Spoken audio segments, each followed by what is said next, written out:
Kami ucapkan selamat datang dan salam sejahtera untuk kita semua. Assalamualaikum warahmatullahi wabarakatuh.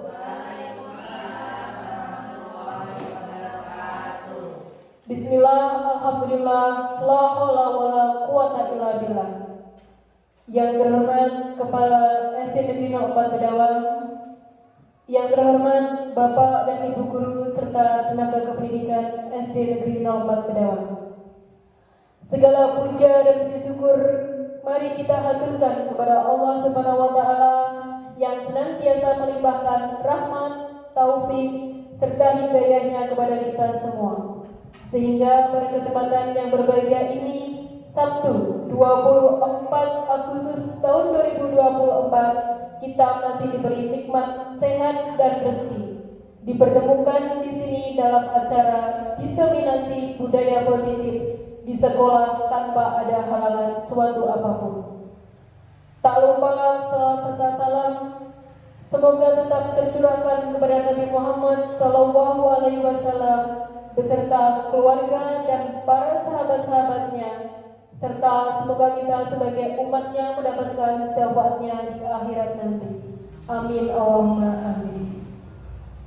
Hadirin yang kami hormati, sebelum acara dimulai, perkenankan saya sebagai pembawa acara untuk membacakan susunan acara sebagai berikut.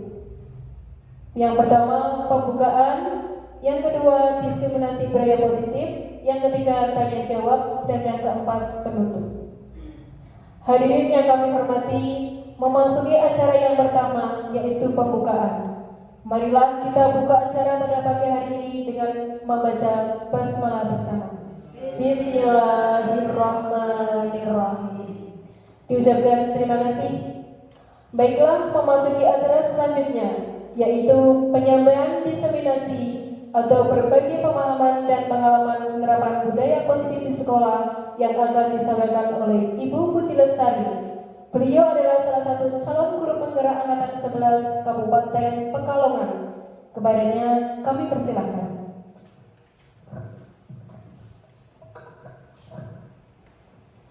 Baik, terima kasih. Assalamualaikum warahmatullahi wabarakatuh.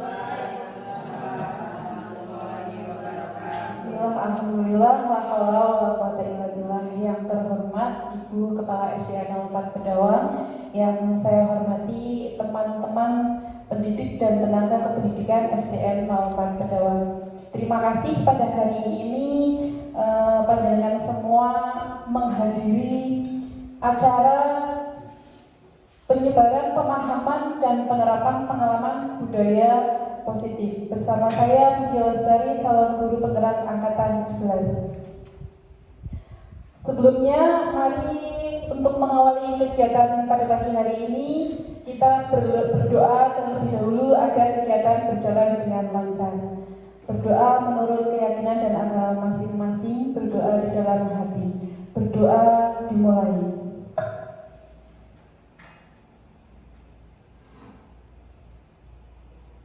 Doa selesai.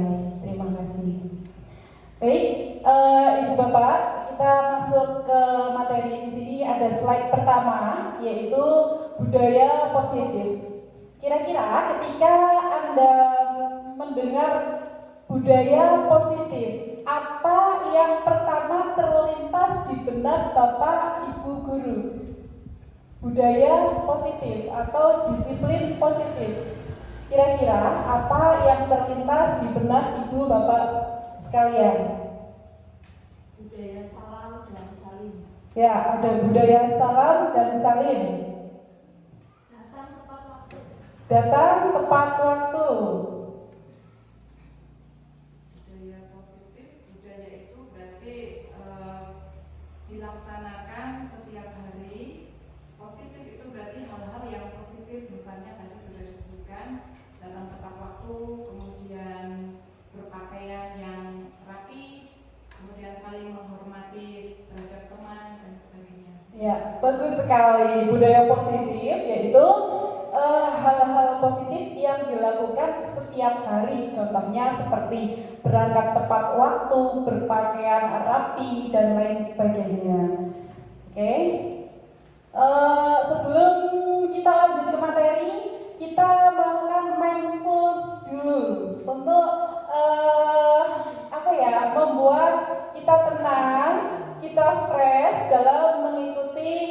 kegiatan pada pagi hari ini yang mana materinya tadi sudah kita sentil sedikit, yaitu tentang disiplin positif. Oke, Bapak Ibu Guru, silahkan panjenengan semua bayangkan tempat yang paling indah atau yang paling ingin dikunjungi atau tempat yang pernah kita kunjungi dan itu sangat berkesan untuk kita. Misalnya seperti saya suka pegunungan. Saya akan bayangkan saya berada di pegunungan yang banyak rumput-rumputnya, anginnya sepoi-sepoi seperti itu. Nah, silakan panjenengan semua bisa memejamkan mata, tapi jangan kelewat ngantuk ya. Silakan memejamkan mata dan bayangkan kita berada di tempat suatu tempat yang indah, yang nyaman. Kita dikelilingi bunga-bunga, rekening kita saldonya banyak. Rasanya bagaimana? Kita ingin apa-apa semuanya bisa, mudah.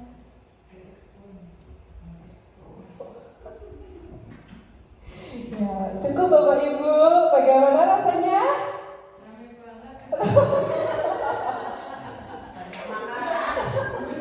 Kalau banyak makanan tanda-tandanya sudah lapar. Ya, terima kasih Bapak Ibu. Kita lanjut ya.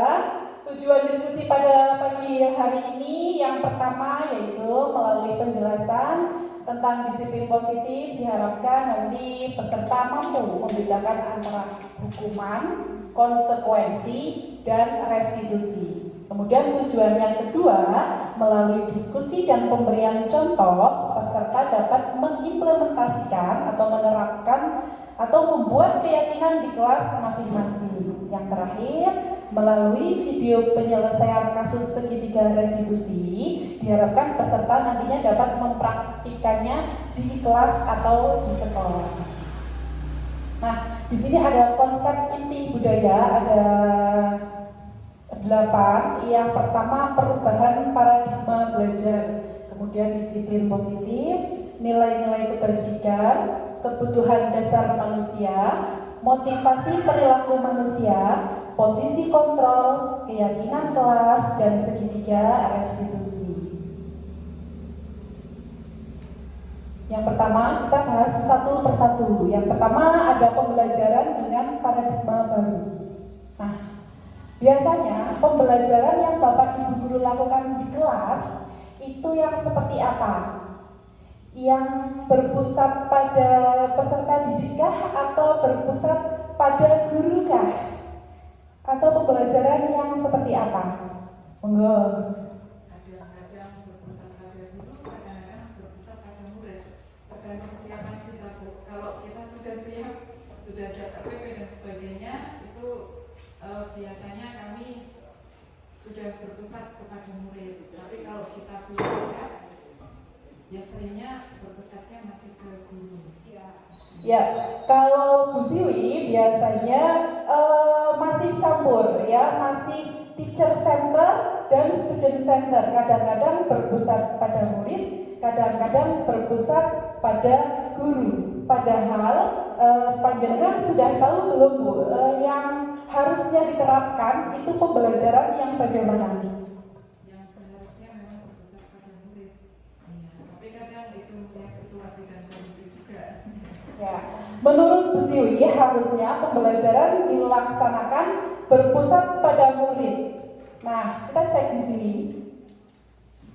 Pembelajaran dengan paradigma baru merupakan pembelajaran yang dirancang berdasarkan prinsip pembelajaran berdiferensiasi, sehingga para peserta didik belajar sesuai kebutuhannya berdasarkan tahap perkembangan sesuai teori psikologi modern untuk mewujudkan profil pelajar Pancasila. Nah, pembelajaran berdiferensiasi ini sudah pernah dengar belum? Apa baru di sini? Sudah melaksanakannya belum? Ya.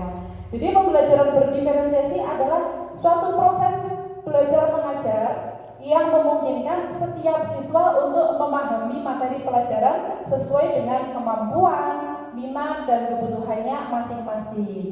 Ini nantinya menuju ke tujuan pembelajaran di Indonesia ya, di kurikulum kita, yaitu menuju profil pelajar Pancasila, yang mana itu ada 6 ya, 6, yaitu yang pertama beriman, bertakwa kepada Tuhan Yang Maha Esa dan berakhlak mulia. Kemudian berkebinekaan global, bergotong royong, kreatif, mandiri, dan bernalar kritis. Yang mana pembelajaran yang dilaksanakan itu harus berpihak pada murid dan berpusat pada murid sesuai dengan pemikirannya Ki Hajar Dewantara. Selanjutnya ada miskonsepsi tentang teori kontrol. Miskonsepsi itu seperti pemikiran yang salah paham. Jadi di sini ada ilusi-ilusi. Yang pertama, ilusi guru mengontrol murid. Sepertinya mungkin termasuk saya ya, tadinya masih mempunyai ilusi-ilusi ini, yang mana salah satunya yaitu guru mampu mengontrol murid. Padahal sebenarnya yang bisa mengontrol murid ya murid itu sendiri. Contohnya anak membuang sampah tidak pada tempatnya, kemudian kita tegur, buang sampah di tempatnya. Kita bisa kan seolah bisa mengontrolkan, tapi nggak tahu kalau pas tidak ada kita, dia kira-kira dengan sendirinya akan membuang sampah di tempatnya atau tidak. Kemudian ada ilusi bahwa semua penguatan positif efektif dan bermanfaat. Ini juga belum tentu. Yang ketiga, ilusi bahwa kritik dan membuat rasa bersalah mampu menguatkan karakter. Ini juga belum tentu ya. Yang terakhir, ilusi bahwa orang dewasa berhak memaksa. Ini apa lagi? Ya. Nah, kemudian mengubah paradigma stimulus respon ke pendekatan teori kontrol. Di sini ada stimulus respon dan teori kontrol. Di mana stimulus respon itu seperti realitas atau kebutuhan kita sama, padahal teori kontrolnya realitas atau kebutuhan kita berbeda.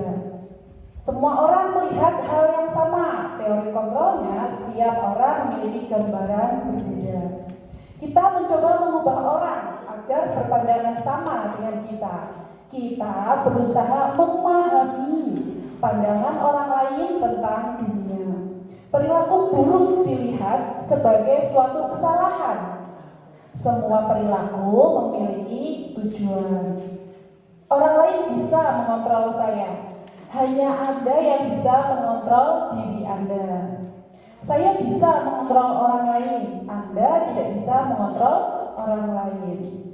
Pemaksaan ada pada saat bujukan gagal. Nah, harusnya malah kolaborasi dan konsensus menciptakan pilihan-pilihan baru. Yang terakhir, model berpikir menang atau kalah. Nah, guru selalu menang, misalnya muridnya nurut, manut, ngalah gitu. Padahal seharusnya model berpikir menang-menang atau harusnya saling diuntungkan, ya, tidak ada yang dirugikan. Nah, sampailah kita akhirnya di disiplin positif yang tadi di pertama sudah kita sentil. Disiplin positif tadi sudah disebutkan contoh-contohnya yang seperti datang ke sekolah tepat waktu, berpakaian seragam sesuai aturan, mengerjakan tugas, seperti itu. Nah, disiplin positif merupakan salah satu cara menerapkan disiplin yang bertujuan untuk menumbuhkan kesadaran serta memberdayakan peserta didik tanpa imbalan penghargaan atau reward, ancaman atau hukuman.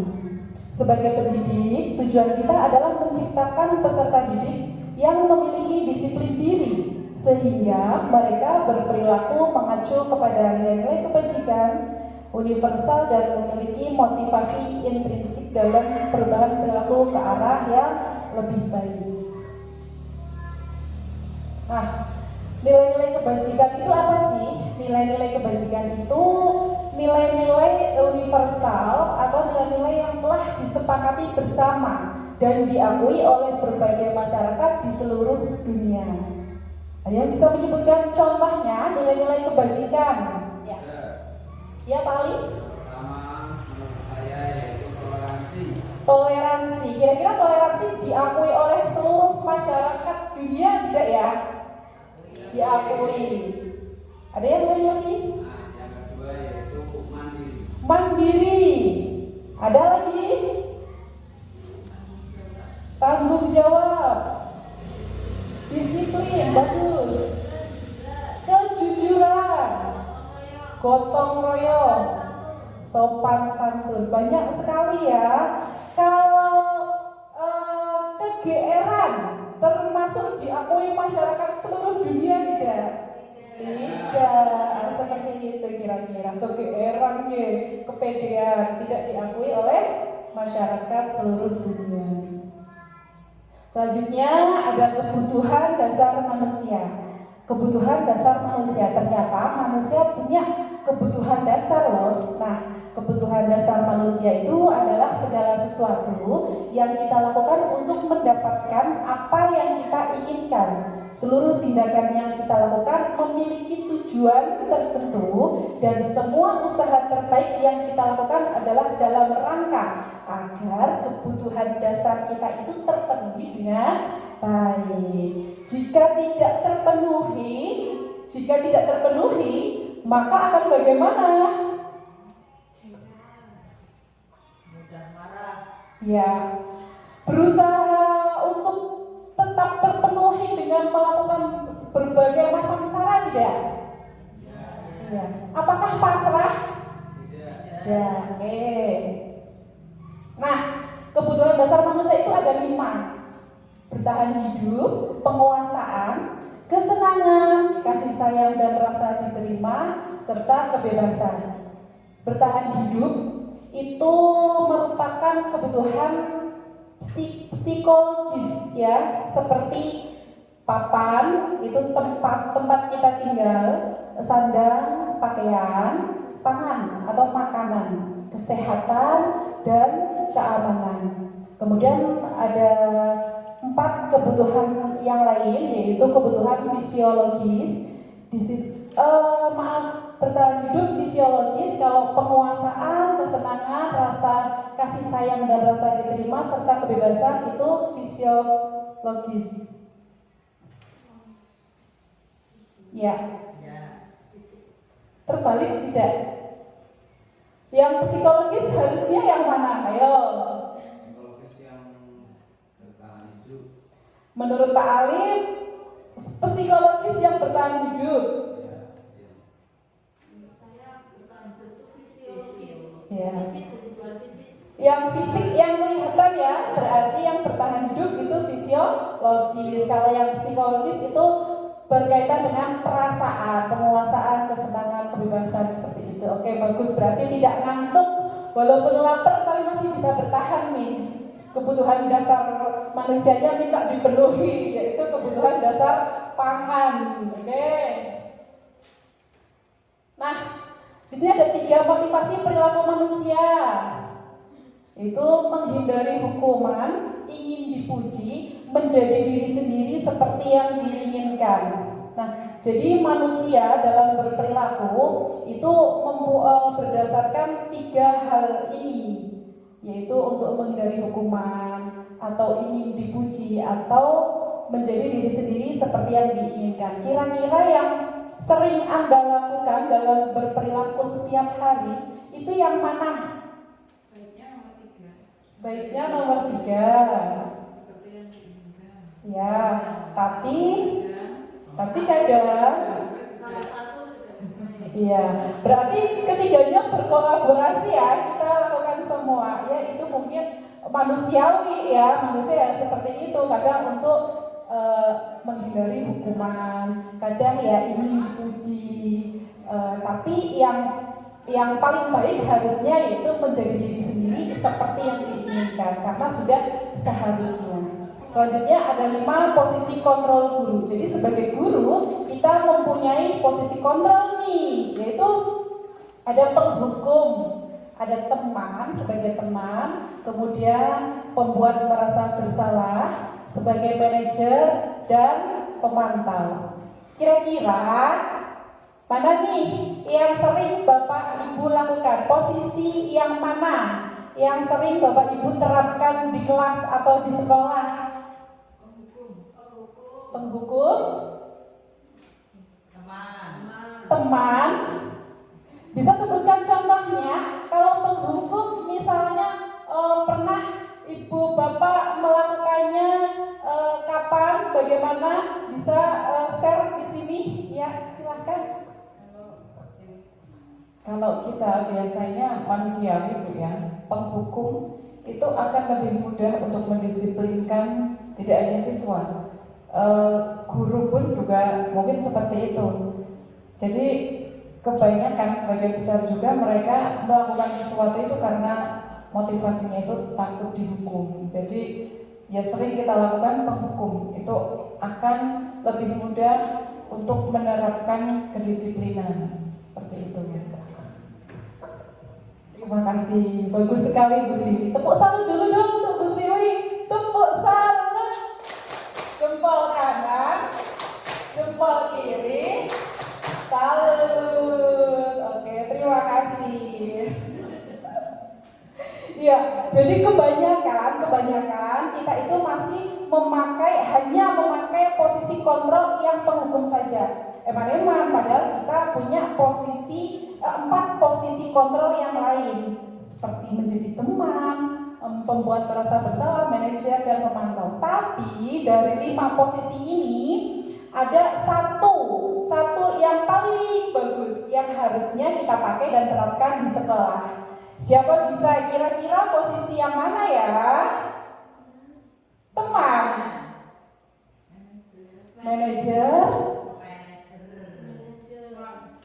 atau semuanya bisa kita terapkan. Kalau kita sudah menerapkan keempatnya, yang teman, membuat rasa bersalah, pemantau, manajer, kok tetap tidak ada perubahan, kita gemes, kita pakai yang penghukum. Ya, apakah seperti itu menggunakan semuanya, atau biasanya cuma jadi penghukum saja, atau jadi teman saja? Biasanya bagaimana? Berkolaborasikah atau hanya menghukum saja? Berkolaborasi ya. Kalau saya sendiri juga biasanya begitu. Seringnya sih teman, kemudian membuat merasa bersalah. Nah, setelah mempelajari modul 1.4 ini, ternyata seharusnya kita sebagai guru itu menjadi posisi kontrolnya sebagai manajer. Seperti apa sih posisi kontrol sebagai manajer itu? Nah, di sini kita belajar dulu. Ini contoh penerapan 5 posisi kontrol dalam kasus siswa yang tidak memakai atribut lengkap saat upacara bendera. Di sini ada posisi pertama yaitu penghukum. Jika anak ceritanya nih pada saat upacara ada anak yang tidak memakai atribut.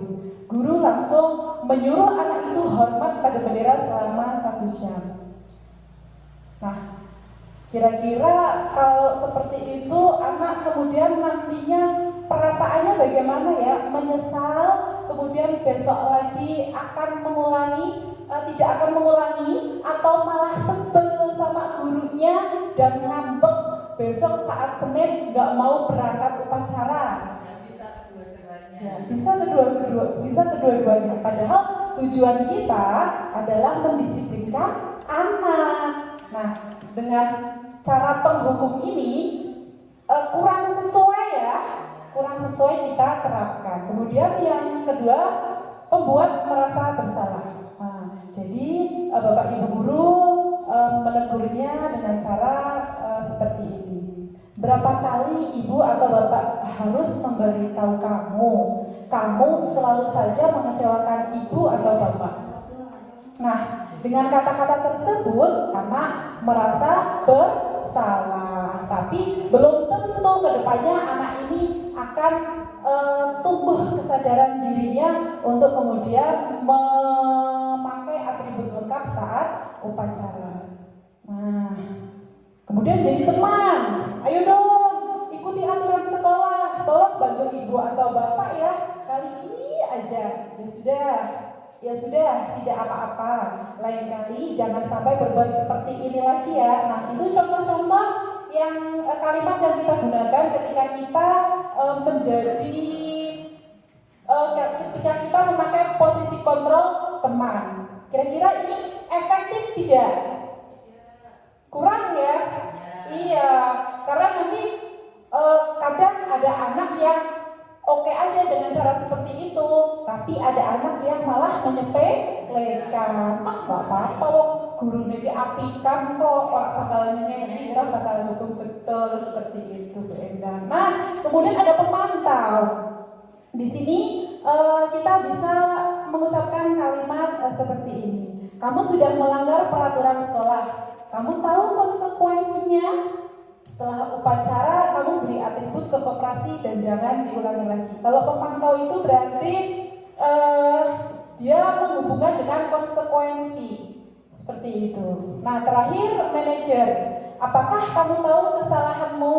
Kira-kira bagaimana kamu memperbaiki kesalahanmu?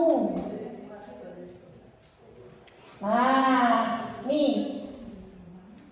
Pernahkah Bapak Ibu guru memposisikan diri sebagai manajer di kelas atau di sekolah?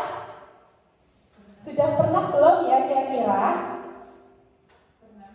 Iya, bagus.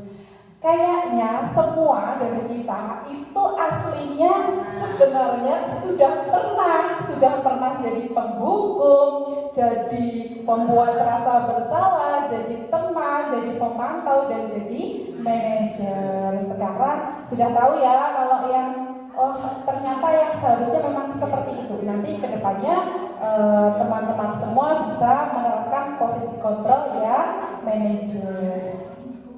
Nah, yuk kita jawab ya. Ini kira-kira posisi kontrol apa? Saya kecewa sekali dengan kamu. Pembuat rasa bersalah. Kemudian, kamu tidak pernah benar melakukannya.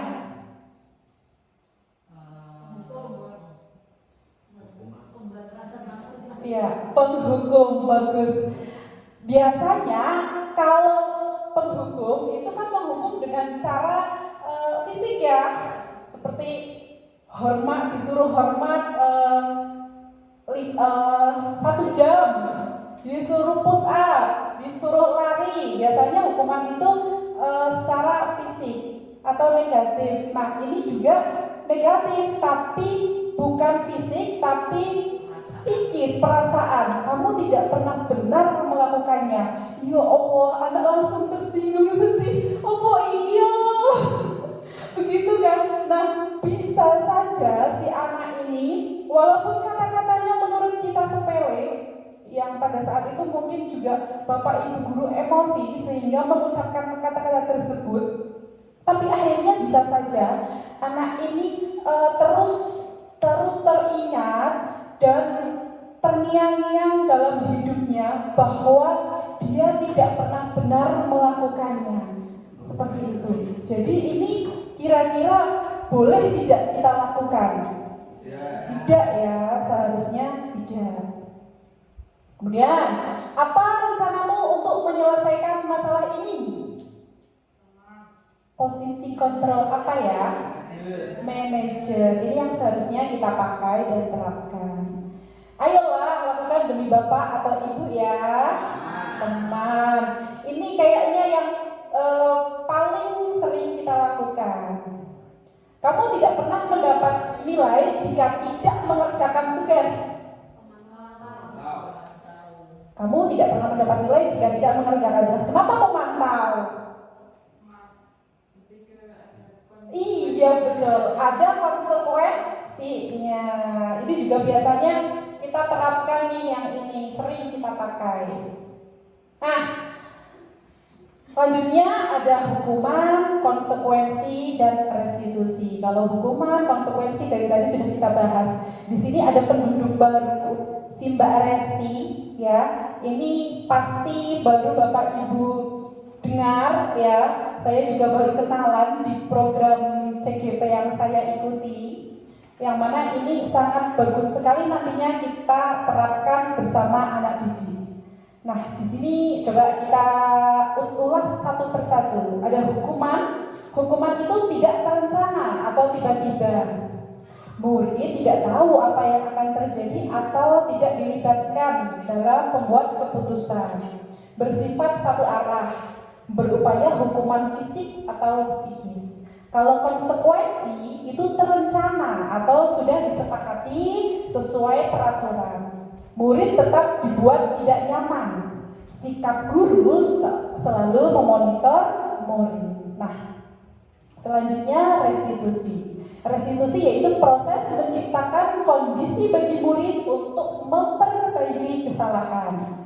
Proses kolaboratif yang mengajarkan murid untuk mencari solusi sendiri. Nah, diharapkan nanti jika anak melakukan kesalahan, kemudian kita melakukan restitusi terhadap anak tersebut, muncullah motivasi intrinsik dari dalam siswa tersebut untuk berubah, mengambil pelajaran atau pengalaman dari kesalahan yang telah dilakukan sehingga tidak mengulangi dan menjadi pribadi yang lebih baik lagi. Nah, kemudian keyakinan kelas. Mengapa keyakinan kelas? Mengapa bukan peraturan kelas?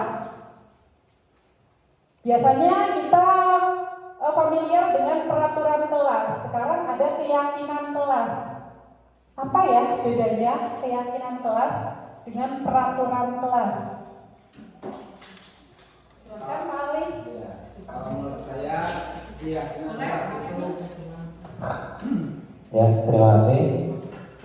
Kalau menurut pendapat saya, kalau keyakinan kelas itu kita buat bersama dengan murid. Sedangkan kalau peraturan kelas itu kita sebagai guru yang membuat peraturan itu sendiri. Ya, terima kasih. Bagus sekali. Ya, tepuk salut dong untuk Pak Ali. Tepuk salut. Jempol kanan, jempol kiri. Salut. Salut deh sama Pak Ali. Betul banget Pak Ali.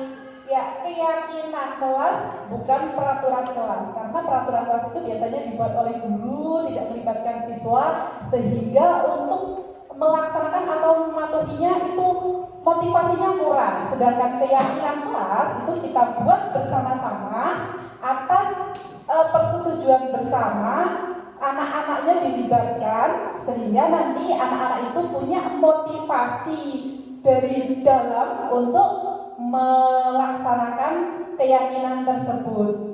Oke. Saya punya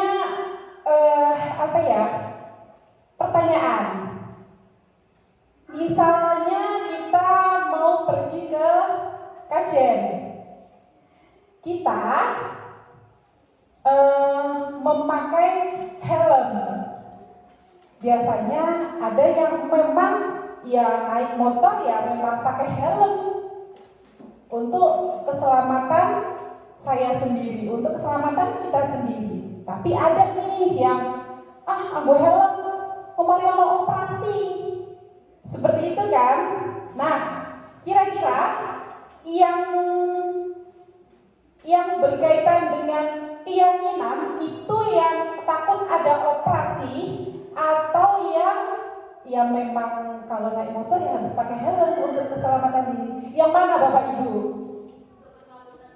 Untuk keselamatan diri. Nah, seperti itulah nanti yang kita harapkan. Jadi anak-anak itu muncul motivasi intrinsik atau dari dalam diri dia sendiri untuk melakukan apa yang telah disepakati.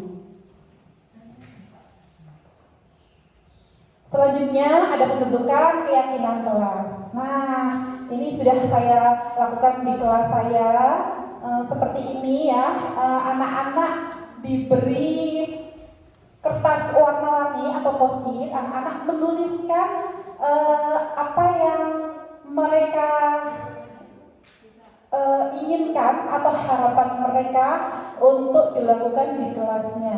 Ini ada yang ingin kelasnya selalu bersih, kemudian tidak bertengkar atau rukun, membuang sampah di tempatnya, mengerjakan tugas tepat waktu, seperti itu. Jadi keyakinan kelas ini kita buat bersifat abstrak, ya. Apapun anak boleh menuliskan di situ. Kemudian berupa pernyataan universal, ya tadi pernyataan-pernyataannya itu yang sudah dikenal oleh seluruh masyarakat. Kemudian dibuat dalam pernyataan positif. Dibuat dalam pernyataan positif artinya jika ada anak yang menuliskan misal tidak membuang sampah sembarangan, berarti kalimatnya kita ubah menjadi membuang sampah pada tempatnya. Sedikit saja agar mudah diingat. Jadi jangan banyak-banyak Bu, Pak. Kalau buat keyakinan kelas itu cukup misal 3 aja. Jadi mudah diingat anak-anak tuh jadi oh iya, aku punya keyakinan kelas kebersihan, kerukunan, tertib, dan disiplin. Kalau banyak-banyak, anak bisa lupa. Karena tujuannya punya keyakinan kelas itu kan untuk dilakukan ya. Untuk dilakukan walaupun sedikit, tapi lebih bagus karena bisa dilakukan daripada banyak, tapi tidak ada yang dilakukan sama sekali. Nah, selanjutnya pembentukan keyakinan kelas itu harus sesuai dengan kondisi kelas dan sekolah sehingga mudah diterapkan. Jangan yang mengadi-adi.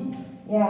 Kemudian semua warga sekolah atau warga kelas dilibatkan saat membuat keyakinan kelas. Nah, jadi nanti keyakinan kelasnya itu hasil dari seluruh kolaborasi warga di kelas tersebut sehingga nanti akan tumbuh kesadarannya untuk melaksanakan keyakinan tersebut karena dibuat oleh mereka sendiri. Itu perbedaan keyakinan dan peraturan. Selanjutnya ada segitiga restitusi. Nah, ini dia Mbak Resti. Mbak Resti ini adalah suatu proses dialog yang dijalankan oleh guru agar dapat menghasilkan murid yang mandiri dan bertanggung jawab. Nah, ada 3 tahap nih. Yang pertama itu menstabilkan identitas, kemudian validasi tindakan yang salah, terakhir menanyakan keyakinan. Nah, keyakinannya keyakinan yang tadi sudah kita buat bersama-sama itu Bapak Ibu. Nah, ini penjelasannya ya. Kalau menstabilkan identitas itu berarti berdasarkan prinsip membuat kesalahan adalah bagian dari proses pembelajaran. Contoh kalimatnya bagaimana? Bisa bantu saya Pak Ali? Dibacakan ya. Contoh kalimat menstabilkan identitas dalam tahap segitiga restitusi. Silakan Pak Ali. Ya, yang pertama yaitu berbuat salah itu wajar. Yang kedua, tidak ada manusia yang sempurna. Terus yang ketiga, ibu bapak juga pernah melakukan itu. Yang keempat, ibu bapak tidak mau mencari siapa yang salah, tapi ibu bapak ingin mencari solusi dari permasalahan ini. Yang kelima, yaitu kamu berhak merasa begitu. Ya. Terima kasih Pak Ali. Nah, intinya kita ngobrol ya, diajak ngobrol lah itu si anak yang berbuat kesalahan atau melakukan kesalahan. Jangan langsung dimarahin, langsung dihukum. Ini adalah tahap yang pertama. Kemudian tahap yang kedua, ini ada validasi tindakan yang salah. Nah, berdasarkan prinsip setiap perilaku berupaya memenuhi suatu kebutuhan tertentu. Anak melakukan kesalahan pasti ada sebabnya. Nah, contoh kalimatnya saat kita melakukan tahap ini bisa dong dibantu Bu Rizky.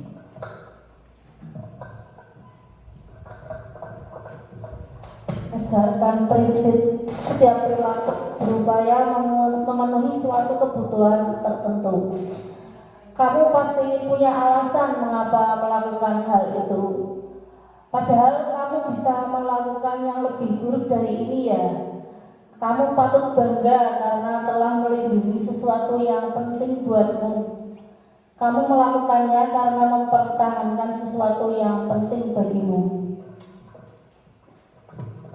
Ya, terima kasih Bu Rizky. Nah, ini adalah tahap yang kedua di mana kita melakukan validasi tindakan yang salah. Jangan sampai tindakan yang salah tersebut kita cap menjadi sebuah kegagalan bagi anak tersebut. Yaitu dengan melakukan langkah selanjutnya itu menanyakan keyakinan. Oke, di menanyakan keyakinan ini berdasarkan prinsip teori kontrol bahwa pada dasarnya kita termotivasi secara intrinsik atau dari dalam. Dengan kita menanyakan apa keyakinan kelas kita, kemudian nilai apa yang telah disepakati bersama, seperti apa gambaran sebuah kelas yang ideal menurut kamu. Terakhir, kamu ingin menjadi orang yang seperti apa sih? Nah, ini saya. Halo Amri, selamat siang. Selamat siang, Bu. Ya, ini saya sudah melaksanakan segitiga restitusi di kelas saya bersama salah satu murid saya yaitu Ampri. Ampri ini jadi sering terlambat sekolah, kemudian saya merestitusi Ampri. Ya, hari ini saya akan share kepada Bapak Ibu guru agar bisa menjadi contoh ya, contoh nantinya Bapak Ibu melakukan di kelas Bapak Ibu.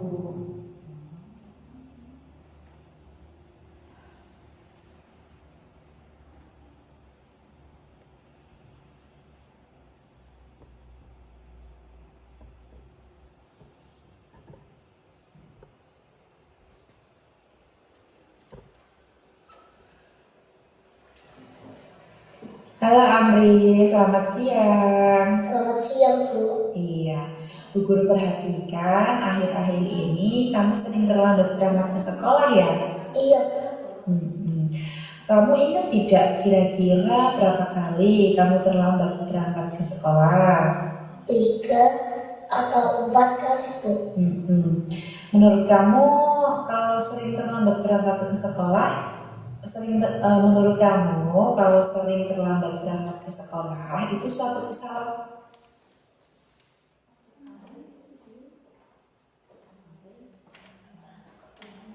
Keluar ya Bapak Ibu. Paham bukan? Iya, Bu. Gak apa-apa, setiap orang itu pasti pernah berbuat kesalahan. Nah, sekarang kita cari cara untuk memperbaiki kesalahan tersebut ya, setuju? Setuju, Bu. Sekarang kita cari solusinya. Kenapa Amri sering terlambat berangkat ke sekolah? Kira-kira apa yang menyebabkan?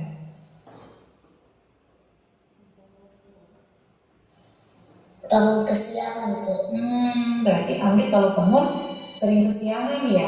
Kenapa bisa bangun kesiangan? Soalnya malam-malamnya main HP, Bu. Kalau kamu malamnya main HP, bangunnya kesiangan, kemudian sering terlambat berangkat ke sekolah, itu bagus tidak sih? Tidak. Kamu masih ingat kalau di kelas kita ada keyakinan kelas? Iya, Bu. Kalau kamu sering terlambat berangkat ke sekolah, itu sudah sesuai dengan keyakinan kelas kita belum? Belum. Berarti apa yang kamu lakukan tidak sesuai dengan keyakinan kelas kita ya. Kira-kira keyakinan kelas mana yang kamu langgar? Disiplin. Kamu melanggar keyakinan kelas kita yaitu disiplin. Menurut kamu keyakinan kelas disiplin itu penting atau tidak? Penting, Bu. Saya minta maaf ya, Bu. Baik, minta maaf adalah perbuatan yang sangat bagus. Sekarang, apa yang akan kamu lakukan untuk memperbaiki kesalahan kamu tersebut? Saya akan tidur lebih awal dan akan mengurangi main HP. Bagus sekali. Nanti Bu Guru juga akan bekerja sama dengan orang tua kamu supaya mengingatkan kamu untuk tidur lebih awal. Begitu ya Amri ya? Iya, Bu. Ya, terima kasih Amri. Sama-sama.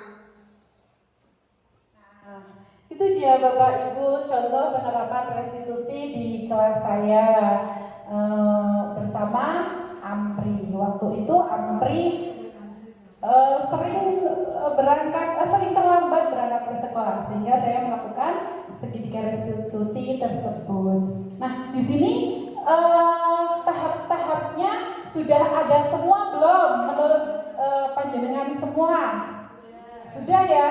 Di menstabilkan identitas tadi yang ketika bagaimana di video tersebut yang menstabilkan identitas itu ketika yang seperti apa? Ya. Yang kesalahan itu sudah biasa. Ya, betul sekali. Berbuat salah itu sudah biasa. Kita sebagai manusia itu pasti semua pernah berbuat salah. Tinggal bagaimana kita untuk memperbaiki atau mencari solusi. Kemudian di validasi tindakan yang salah. Ya, jadi menanyakan alasannya, kemudian mencari solusi. Di menanyakan keyakinan berarti mengaitkan dengan keyakinan yang pernah kita buat sebelumnya. Nah, nanti pokoknya Bapak Ibu coba nih di kelas Bapak Ibu apapun kasusnya, coba pakai segitiga restitusi ini.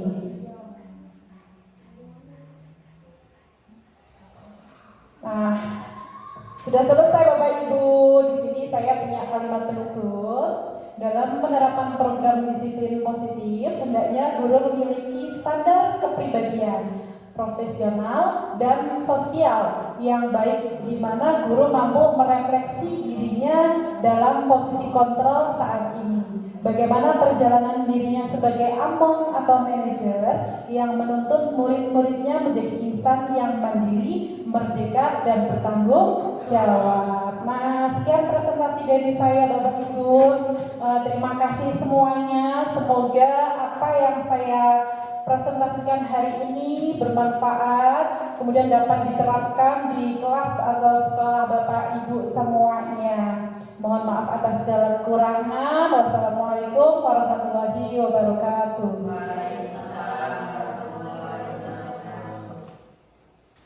Ya. Dan kita masuk ke sesi selanjutnya ya. Tanya jawab. Baik, Bapak Ibu guru mungkin ada yang mau bertanya atau memberikan tanggapan, boleh. Ya, silakan Bapak Ibu. Ya. Terima kasih Bu Puji. Assalamualaikum warahmatullahi wabarakatuh. Seperti tadi yang sudah disampaikan bahwa keyakinan kelas itu dibentuk oleh warga kelas termasuk guru dan siswa. Nah, seandainya keyakinan kelas itu sudah terbentuk, apakah ada kadaluarsanya dan apakah bisa diganti dalam 1 tahun tersebut? Itu Bu Puji. Terima kasih. Assalamualaikum warahmatullahi wabarakatuh. Ya, terima kasih Bu Enda. Keyakinan kelas yang telah kita buat, apakah boleh dirubah? Ya, seperti itu ya. Boleh. Kan keyakinan kelas ini harus dibuat untuk kita laksanakan, untuk kita lakukan. Ketika misal kita punya keyakinan kelas ada 3, itu dalam waktu setengah tahun atau 1 semester itu sudah terlaksana. Berarti di semester selanjutnya boleh kita tambahi atau kita ganti. Iya, tujuannya memang untuk dilakukan. Ketika sudah berhasil dilakukan, ya kita melakukan apa nih keyakinan kelas yang membuat keyakinan yang baru lagi. Seperti itu Bu Enda. Ya. Ada lagi teman-teman yang ingin bertanya atau memberikan tanggapannya? Silakan. Silakan Bu Rizky.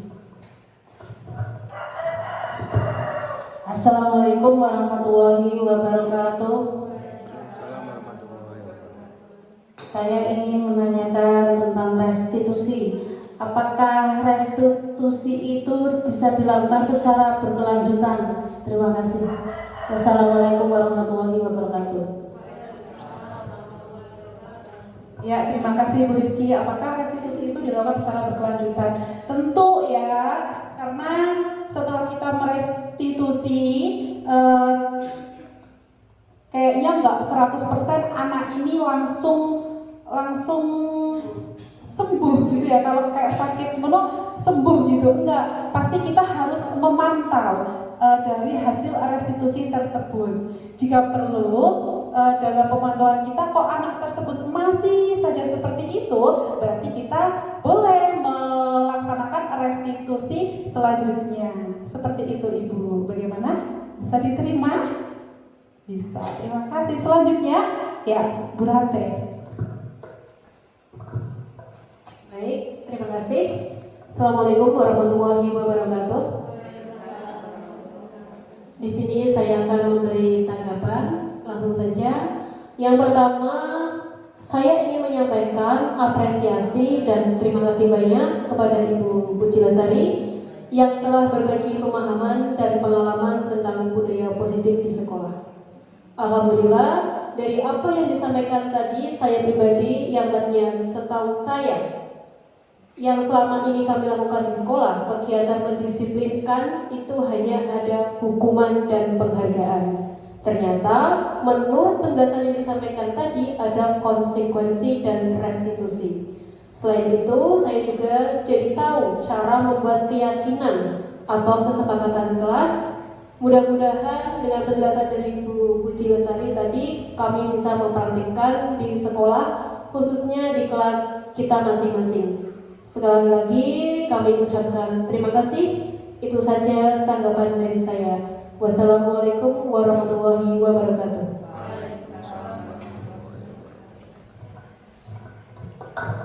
Ya, terima kasih luar biasa sekali Bu Rate. Ya, jadi Bu Rate ini setelah mengikuti kegiatan pada hari ini, beliau punya 2 oleh-oleh, yaitu membuat keyakinan kelas dan akan melaksanakan segitiga restitusi. Mungkin Bapak Ibu semuanya juga demikian, ya. Terima kasih Bapak Ibu semuanya. Saya kembalikan ke pembawa acara pada hari ini.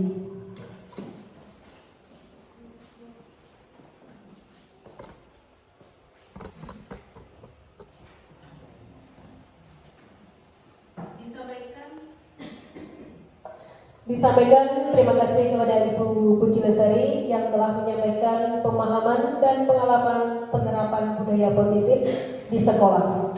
Baik Bapak Ibu yang kami hormati, acara selanjutnya yaitu penutup.